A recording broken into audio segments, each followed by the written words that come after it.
Hello again, everybody. Barry Hyatt here in Scottsville at the University of Kentucky Extension Office with my good friend Janet Johnson, who recently returned from Chicago, Barry. Chicago. I've been to the big city in the north, Yeah. and I will tell you that Chicago does love its local foods, and we participated in a great food experience, deep dish pizza.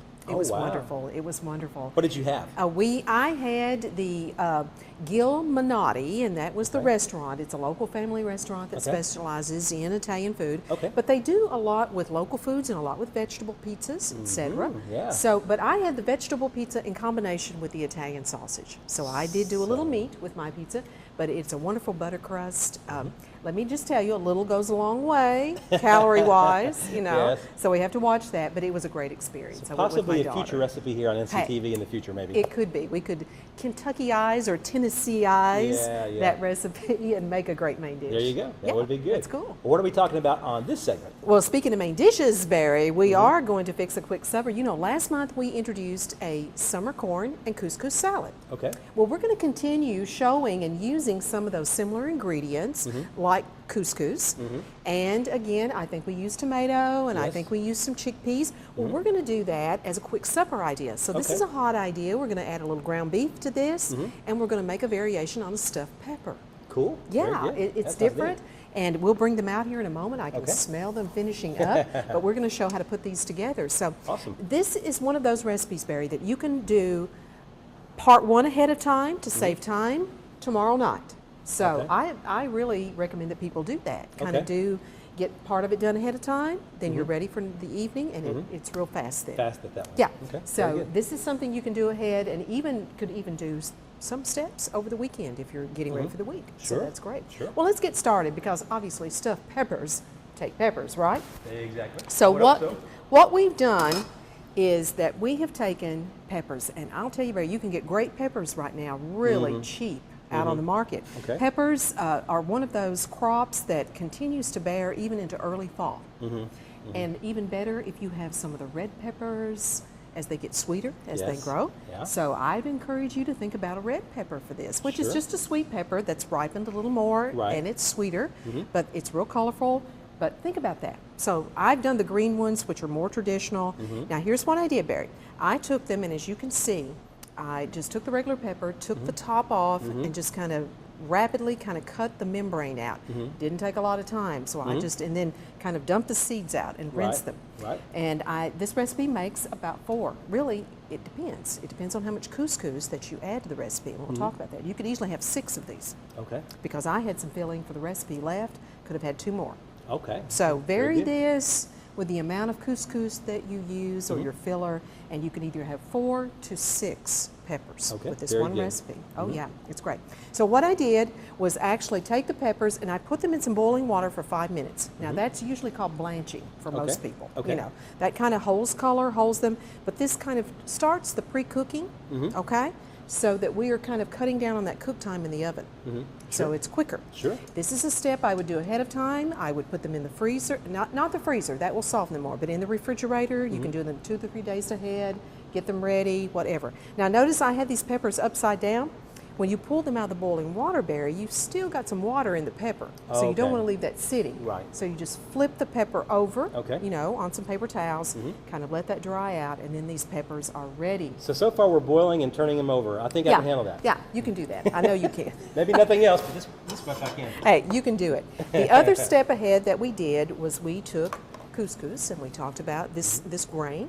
It's on grocery shelves with the rice and other things.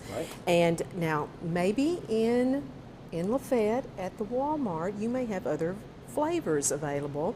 Here in Scottsville we have the plain, we have one flavor available. I'll have to research that. Yes, you'll have to tell me, because I've heard the roasted red pepper couscous is excellent, just great, and that'd be a really good thing to use here. I'm sure, Yeah, it'd be great. Okay, but I'm using the plain, just like we did the last time, and that gives that cornbread texture, if you remember. And that's what we've done. We've done a cup of uncooked couscous, and I went ahead and used the chicken broth, like we did last time, a cup of couscous, a cup of chicken broth, you know, mixed it up here. You know, on the box it will tell you to put a little bit of oil in it, and that's so the grains separate a little bit more. And that's really all that is, if you like that. But I cook this ahead, put it in the refrigerator, ready to go. Okay. You know, like Very that. good. Did that yesterday, as a matter of fact. So what we're going to do is we're going to mix up a couscous mixture. Now, people normally, I think, traditionally use rice and a stuffed pepper, right? Okay. Well, we're, again, just adding this different texture grain. Now, again, if we were using, again, the cup of couscous, that cooks up a lot more, as we know, the uncooked. We would cook that, as we demonstrated last time, and then we would, again, separate it with a fork, just like we're doing. It may clump up, so we just separate it out. Now, this is where amounts vary. So for the stuffed pepper, again, to get 4 to 6 peppers, you would end up with roughly 3 cups of cooked couscous. Okay. Yeah. But if you don't like your pepper as couscousy, in other words, is that a word? I think I made that up. We would use a little more of the ground beef mixture that you're getting ready to do. Sure. And so we would think about that. So again, I want people to understand. I'm going to show you where you have more couscous as a filler. That extends your ground beef too. It makes it a cheaper meal. So you know you're kind of extending that meat. But if you like a beefier stuffed pepper, then just kind of reverse amounts there and use less couscous and more ground beef. Okay, I'm going to get you started. I've got the couscous. I'm going to keep measuring that in the bowl. So I'm going to let you start browning the beef, and all we're only doing a ½ a pound. Like I said, if you want this beefier, cut down on the amount of couscous, add a pound of ground beef. But we'll do a ½ a pound, and this cooks really fast, really fast. So we're just kind of breaking that into crumbles in a skillet, just like you always do. And I have a lean chuck here, Barry, so we're not going to have a lot of fat left. Right. You know, and you get a whole lot more meat, you know, for the money. I love ground chuck. It's really, I think, great. And healthier. Much healthier. Less fat, you know, you don't have to worry about that as much, so you've got a lot more protein here. Right. Now what we're going to do is go ahead and add about a tablespoon of garlic to this, to just kind of brown with it. And I did use fresh garlic. If you have the convenient garlic that you keep in the refrigerator, that's fine. That's fine. All right. I just had some of this left, and I'm using that. And then it calls for a couple of tablespoons of chopped green onion. Okay. Now you could use regular onion if you didn't have the green in it, but this adds some color and just a little bit more of a different texture and flavor. Green onion is not as strong as some of the other onions that we have. So you can see how quickly this is happening. Won't take long, will it? It won't. Now meanwhile, back on the couscous bowl, I'm measuring about 3 cups of couscous. I'm going to do about that much, I think. Okay. Okay, I'm going to kind of make this less couscousy. We're going to leave a little bit left over here. Now, how would you spell couscousy, would you say? Couscous? And then I-E? Couscousy? You know, that's right. That this doesn't even sound right, does it? Then we're going to add a small tomato that we've chopped. Okay. Now, a lot of times, Barry, I talk to you about not choosing a tomato where there's juice, you know, about that. Now, this might be a case that you want to use a tomato where you get a little juice, because that helps to bind, again, your filling together, okay? So I'm using a chopped small tomato. There you go. All right. Once again, if you like more tomato, more tomato. A larger tomato, whatever you have. Then I'm adding roughly a ½ a cup of mozzarella cheese. If you want to add a little more, you can. If you like it cheesier, but that's a half, and a ½ a cup of chickpeas. And this goes back to us adding a different texture and more fiber. And I just love chickpeas. I think they're great. I think they're a great thing. Yeah, they're great thing. Okay, so now we're going to spice it up. We've got this mixture. It's kind of a filler. We're sooner or later going to add the ground beef to it. But not done here, I'm going to go ahead now and add a teaspoon of Italian seasoning. Italian seasoning. Italian seasoning comes with several spices all together. So we'll add a teaspoon of that. And we're going to add, that was a little bit of pepper there too. And we're going to add Italian seasoning, I can smell that. Seasoned pepper. We're adding a lot. Pepper, you can do anything from a 1/4 to a teaspoon. How spicy do you want it? Okay, very good. Now I like seasoned pepper. That kind of takes down the amount of pepper if you use a seasoned pepper. So you could use more of the seasoned pepper and have about half pepper. Okay. See what I'm saying? Sure. It of course contains some other dried green peppers, so it's kind of going to replicate our pepper flavor there too. Okay. Now we're going to add a little bit of salt. If you like salt, I like to add a little salt. Who doesn't? But only about a teaspoon there. Yeah. Okay, so how you doing over I'm there? good. Hey, I'm going to let good. you go ahead and scoop it out if you don't care. Yeah, 'Cause I don't okay. wanna Well, mess what it up. I'm going to do is I'm just going to kind of blend this together quickly, and I'm going to use the same spatula to scoop it out, because all we're doing is making this filling. See, if I tried doing this, I would make a mess. So we'll let you do this part. We'll let me make the mess. I see that. So let's turn off the skillet. Sure. And kind of get that sizzly sound off there. There you go. And what we'll do, and again, everyone I think, maybe you can't see, but there's very little fat here. Very little. Normally with this recipe card, if Barry shows you the recipe on the screen, and he will, you will see drain the fat. If you were using regular ground beef, something that's not as lean as ground chuck, you would need to drain the fat. Right. Okay. Yeah. So, but trust us, there's hardly any fat in here. There's hardly any fat, and that's, again, you're getting value. You're getting more protein for your dollar, and you don't have to go through that extra draining step. Right, right. And I'm using a spatula that doesn't allow drainage, but that allows us to scoop a little bit better with this and work a little better. It's a little broader. So did you have to use any oil in your pan, or just? I did not. Yeah. I did not, but you could spray your pan with a little bit of cooking spray if you want.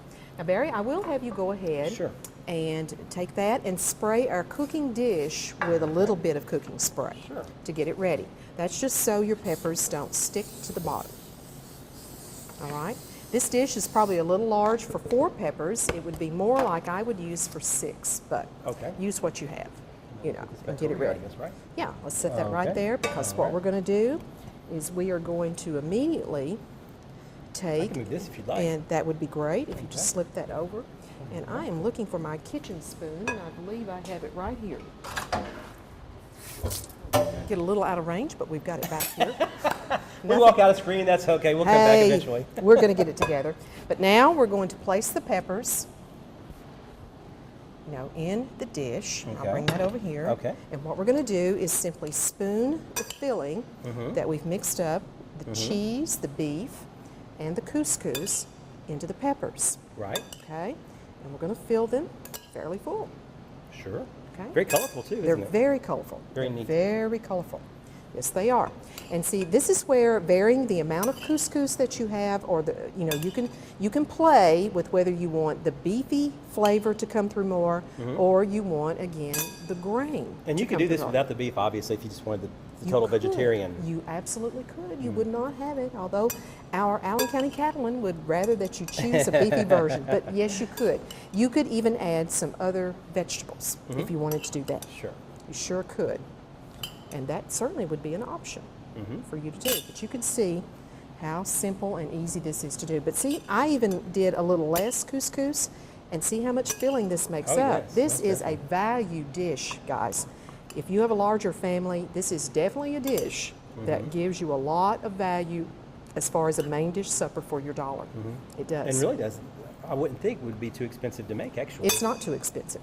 It absolutely isn't. So see, that's 4, and then we're going to place those in the oven. Okay. And we are going to bake at 350 degrees. But by the magic of television, we already have some made, don't we're we? going to be able to pull out some of our peppers that we already have Fantastic. made. Yeah, it's real cool. Yeah. So we'll just get that going. But Barry, let me set the rest. See, now, what am I going to do with this filling? Right. You Now, got extra. I've got extra. What I'm going to do is I'm going to put this in the freezer, and it'll be ready to do an extra pepper or 2 the next time. The next time you're ready, yeah. So that's what I'm going to do, because this filling will freeze well. So Very good. that's how we're going to work with this, and we will have a wonderful little supper here. And I'm just going to kind of get those out. They're real easy, but it makes a great little main dish. And I think kids like a different container to eat foods instead of just putting this casserole kind of dish there. When you serve it in a pepper, it's fun. It looks great. It's very fun. And like you say, fun is key for kids, getting them to eat healthier, I would That think. is right. That is right. So here's another quick supper that you can do for fall, and we think it's a good one. It's been a success everywhere that we've served this. So Well, I I'm bet. hoping that everyone will really like it. I'm sure they will. Well, Janet, thanks so much. I'll tell you what, guys, if you want this recipe, you can go to our website. That website is nctc.com, or you can also email me at North Central. My email address is barry.hyatt@nctc.com, and we will make sure that you get that recipe. And Janet, I tell you what, it's September, and next month, of course, is October. Oh, Barry, Halloween is upon us. It's Halloween, and it's time to think about pumpkins, and we're going to be showing you a wonderful new little muffin that we think you'll like, that combines the best of fall, pumpkins and apples. Awesome. Yeah, that sounds we great. think you'll I cannot love it. wait for that. Yeah. Well, thanks so much for watching us, and we will see you guys again next time. Take care, and have a great day.